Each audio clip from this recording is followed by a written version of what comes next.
Hello. In this figure, AD is 25.7 units, AC 19.4 units, angle ACB is 62 degrees, and angle ABC is a right angle. We need to find angle theta, and I will show you two methods. So let's see the first one. In the triangle ABC, we are given the hypotenuse and an angle. Then we can use the sine function to find the side AB.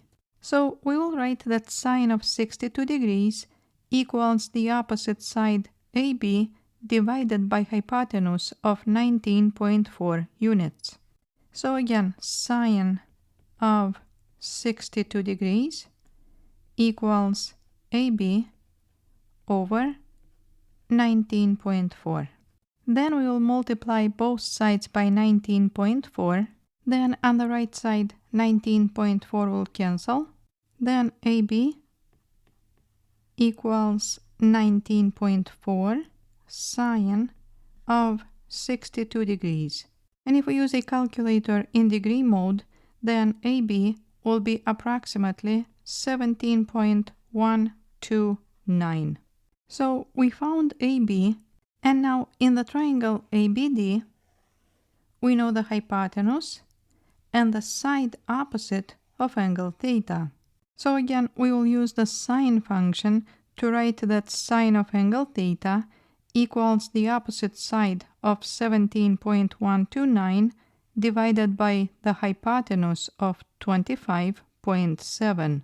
So sine of theta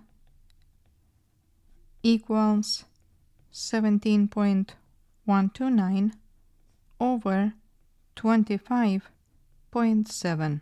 And instead of 17.129, we could have also used the exact value of 19.4 sine of 62 degrees. And now to find theta, we will use the inverse sine.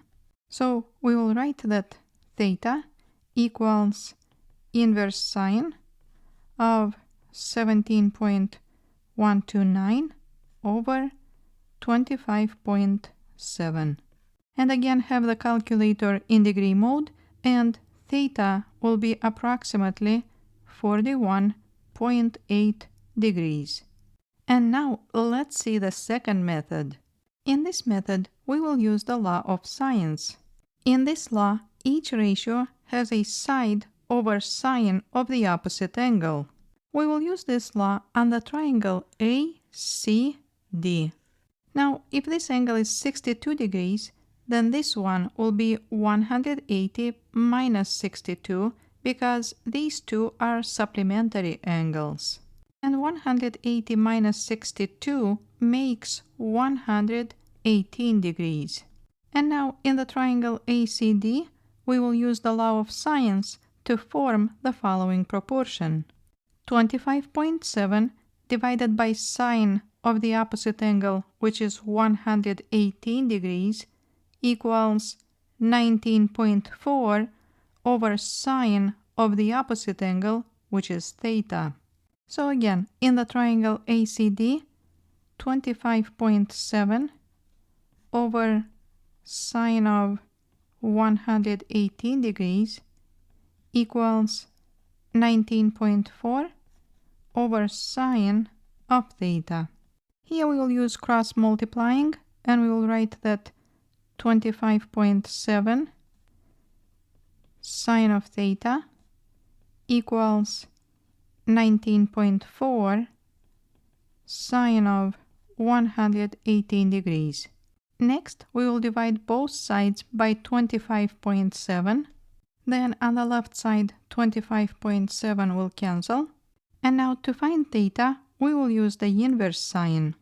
So we will write that theta equals inverse sine of 19.4 sine of 118 degrees over 25.7.